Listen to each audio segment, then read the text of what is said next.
السلام عليكم ورحمة الله تعالى وبركاته. أهلا بكم في قناة مطبخ سيا وفي فيديو جديد وأكيد وصفة جديدة.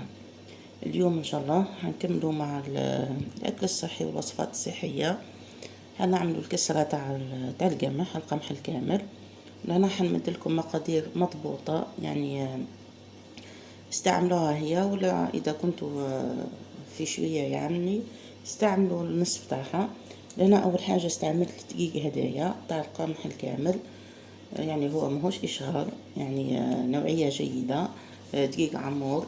لهنا هنستعمل الكيلو تاعنا نغربلوه، ومن بعديك نحطو 3 ملاعق قهوة تاع ملح. في الكيلو تاع دقيق نحطو 3 ملاعق قهوة ملح، ملعقة صغيرة. نخلطوا الملح مع الدقيق مليح، ومن بعديك نبداو نبسو في السميد نتاعنا. لهنا عندنا ليدام، عندنا كاس مخلط ما بين كاس غير ربع زيت زيتونة وربع الاخر عملته يعني زيت عادي. لهنا اول خطوة مهمة لنجاح يعني كسرة القمح معاك، انك تبسي العجينة تاعك مليح. لهنا نبقى نبسس في العجينة مليح كما قاعدين تشوفوا.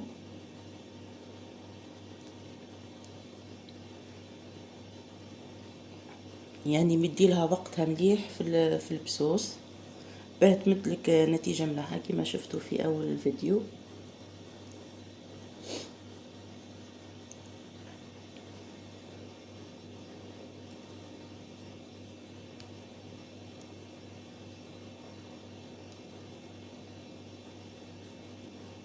هنا بعد ما بسسناها مليح كما غادي نشوفها بالشكل هدايا،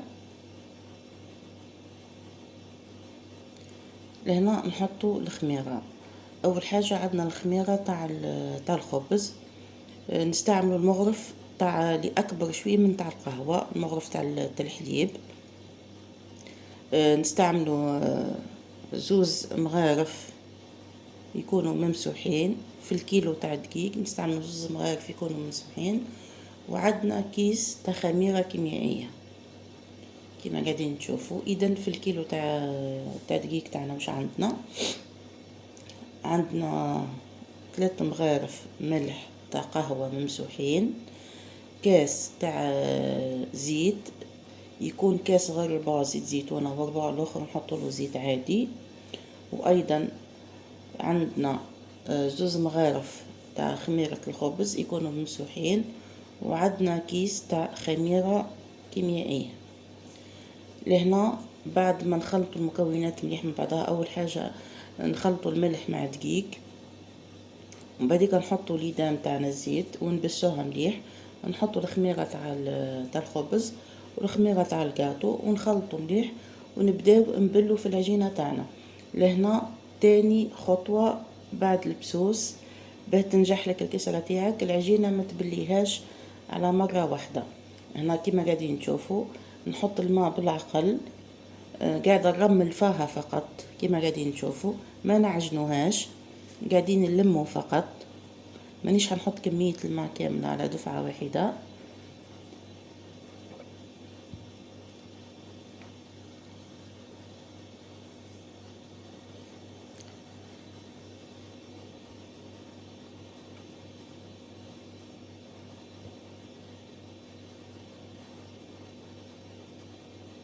كما قاعدين تشوفوا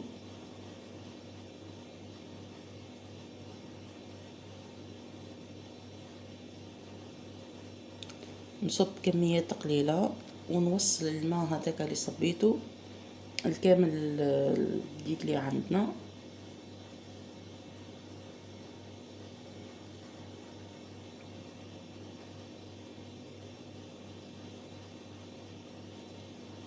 حتى نتحصلوا عليه بالشكل هدايا. لهنا نغطي الدقيق نتاعنا ونخليه يرتاح لمدة 20 دقيقة.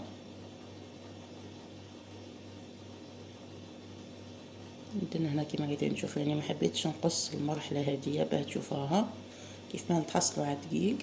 نخليه يرتاح مدة 20 دقيقة. بعد ما يرتاح 20 دقيقة نعاودو نفتحو يعني نلقاوه كعبر، نعاودو نحلوه ونعاودو نبلو الكسرة تاعنا عادي. المرة هذه نبلوها عادي. بالنسبة للماء نستعملو ماء دافي.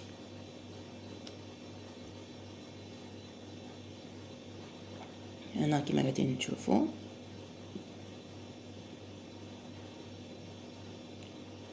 نعاود نحلها ونحي هذيك التكتلات ونبدا نصب في الماء كما قلنا نستعملوا ماء دافي، مش ماء سخون خلا، مش يعني ماء عادي من الحنفية.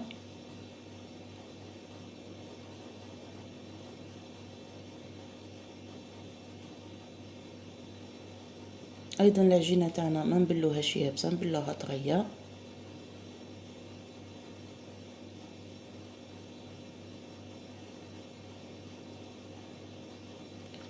ولهنا الكسرة تاع القمح يعني من أسرار نجاحها أيضا إنها لازم تتعجن مليح. لهنا بعد ما لميناها بالماء لماها كما قلنا طرية، الآن نبداو نعجنوها. لهنا ما تبخليش يعني في العجين، عجناها مليح مليح.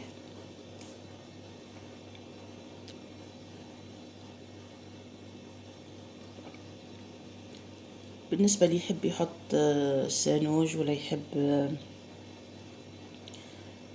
يعني الزراعة هذيك، يعني كل واحد وش يحب يحط، كل واحد وش ياكل تاع الدار يعني نجم يحط. انا يعني ما حطيتش. الان نبداو نعجنو كما قاعدين نشوفوا العجين، نعجنو وما نقطعوهاش.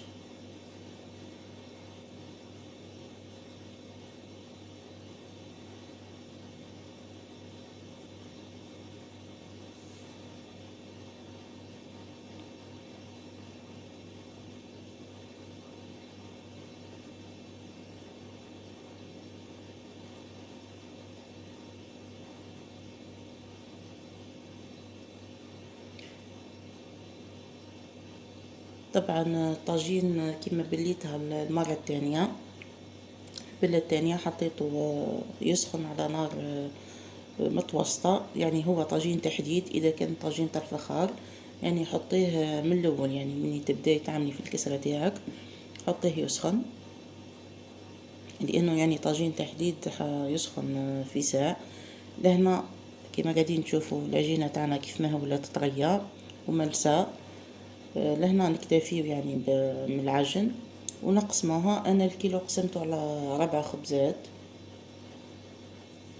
حسب كبر الطاجين اللي عندك. إذا كان كبير يعني عملها على 3.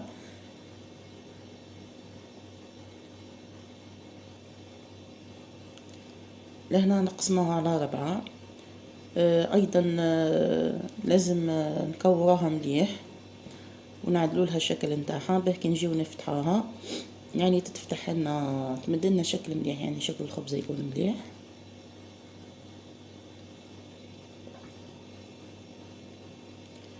كيما قاعدين نشوفوا نكوروها.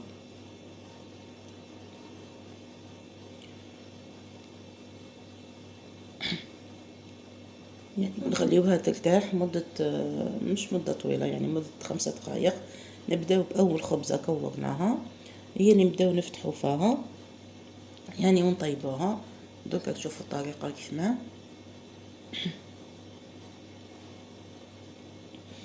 بالنسبة للمبتدئات يعني فتحت على ورق الطبخ باه تسهل لهم يعني كيف ما يهزوها، يعني ولي موالفين بالكسرة يحلوها عادي يعني بدون ورق الطبخ. هنا كما قاعدين تشوفوا يعني حتى ورق الطبخ حيساعدكم انكم تبدوا لها الشكل الدائري هذاك. ايضا الكسرة تاعنا لازم نفتحوها ما تكونش خشينة، ما تجيش خشينة كسرة القمح. تكون متوسطة واقل شوية من المتوسطة، ما تكونش رقيقة خلا وانما اقل شوية من المتوسطة.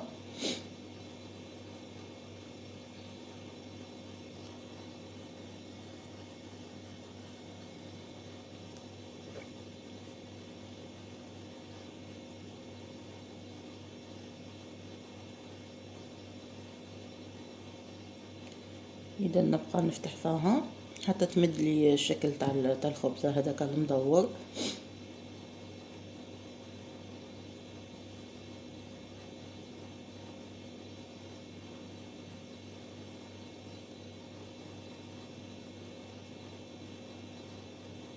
اذا نحاول نفتحوها العلو تاعها يكون كامل قد بعضها باه ما تطبلناش جهه بجهه.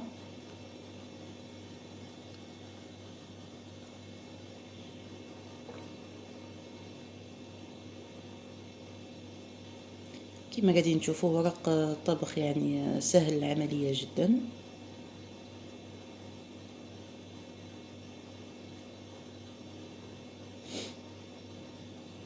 قبل ما نحطوها الطيب لازم نتقبوها مليح بالفرشيطه.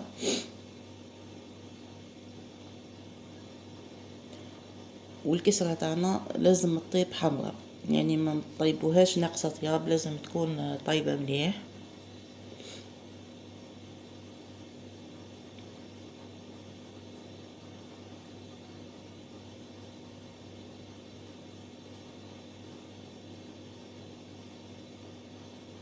انا يعني بعد ما كملناها كما قاعدين تشوفوا تكون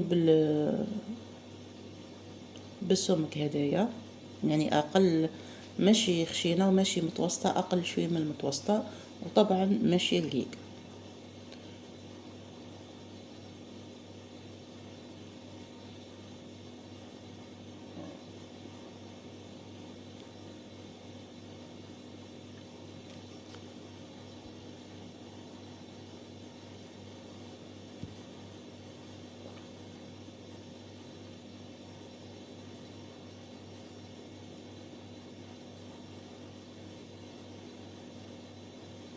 اذا هنا نحطها في الطاجين طيب.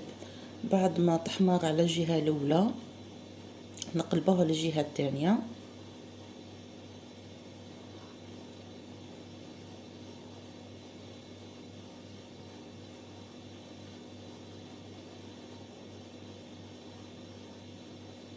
انا كما قاعدين تشوفوا يعني دات اللون الاحمر على الجهه الاولى، نقلبوها على الجهه الثانيه ونخليوها طيب، ونزيدو نطيبوا لها الحواف وتكون الكسره تاعنا واجده.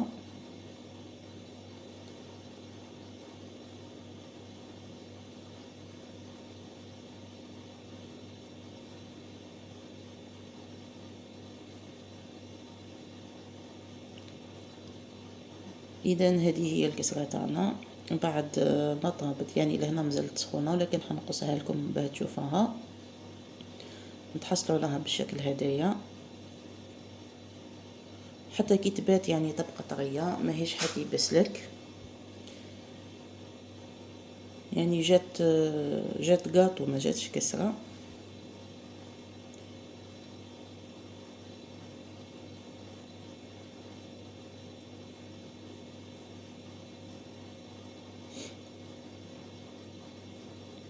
كما قاعدين تشوفوا يعني مازالت سخونه، درك نحيتها من الطاجين وغادي نقص فيها.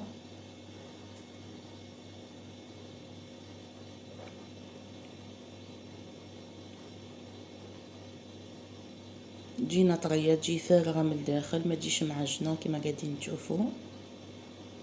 تجي خفيفه ايضا، المذاق تاعها يجي رائع. اذا كانت هذه الوصفه تاعنا تاع اليوم، ان شاء الله تجربوها وتنجحوا فيها. في امان الله وحفظه، والسلام عليكم ورحمه الله تعالى وبركاته.